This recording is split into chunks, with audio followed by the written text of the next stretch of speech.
ঘৰ এৰি হিমালয়লৈ গুচি যোৱা মোদী কেনেকৈ ঘূৰি আহি হ'ল দেশৰ প্ৰধানমন্ত্ৰী। প্ৰধানমন্ত্ৰী নৰেন্দ্ৰ মোদীৰ আচৰিত জীৱন কাহিনী।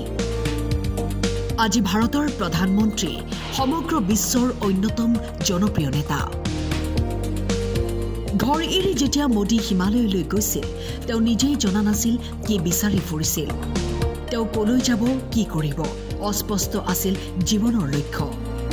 কিন্তু বিচাৰি ফুৰিছিল বহু উত্তৰ। প্ৰায় 2 বছৰ তেওঁ সাধু সন্যাসীৰ দৰে সময় কটাই হিমালয়ত। ব্ৰহ্মপুৱাতেই উঠি স্নান কৰিছিল, সাধনা তপস্যা কৰিছিল, খালী ভৰিৰে খোজকাঢ়ি যাত্ৰা কৰিছিল আৰু পৰিধান কৰিছিল গেৰুৱা বস্ত্ৰ। এয়া যেন আছিল তেওঁৰ জীৱনৰ অন্য এক অভিজ্ঞতা। তেওঁৰ গুৰুৱে এদিন তেওঁক মাতি সুধিছিল, তুমি ইয়াত কি কৰি আছা? গুৰুৱে বুজাইছিল, তোমাৰ হাতত 2টা পথ আছে। তুমি যদি তপস্যা কৰা তেন্তে তুমি সাধু সন্তৰ দৰে জীৱন কটাব পাৰিবা, কিন্তু নিয়তিয়ে তোমাক অন্য উদ্দেশ্যৰ বাবেহে পঠিয়াইছে। এই জীৱন ত্যাগ কৰি তুমি সমাজৰ বাবে কাম কৰি যোৱা।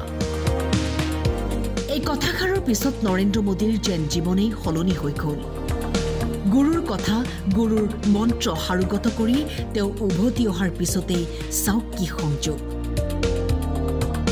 গুৰুৰ সফলতাৰ মন্ত্ৰ লগত লৈ তেওঁ যেতিয়া ঘূৰি আহিছিল তাৰ পাছতেই তেওঁ জড়িত হৈ পৰিল RSSৰ সৈতে, হৈ পৰিল RSSৰ প্ৰচাৰক, তাৰ পিছত মহাসচিব। এনেকৈ দিশ সলনি হৈ গৈ থাকিল আৰু সলনি হৈ গৈ থাকিল তেওঁৰ যাত্ৰাপথ। 17 বছৰ বয়সতেই ঘৰৰ পৰা ওলাই অহা মোদী আজি দেশৰ প্ৰধানমন্ত্ৰী। কত ঘাত প্ৰতিঘাত, কষ্ট সাধনা আৰু সংঘৰ্ষ পাৰ কৰি তেওঁ আজি বিশ্বৰ এজন শক্তিশালী নেতালৈ পৰিণত হ'ল।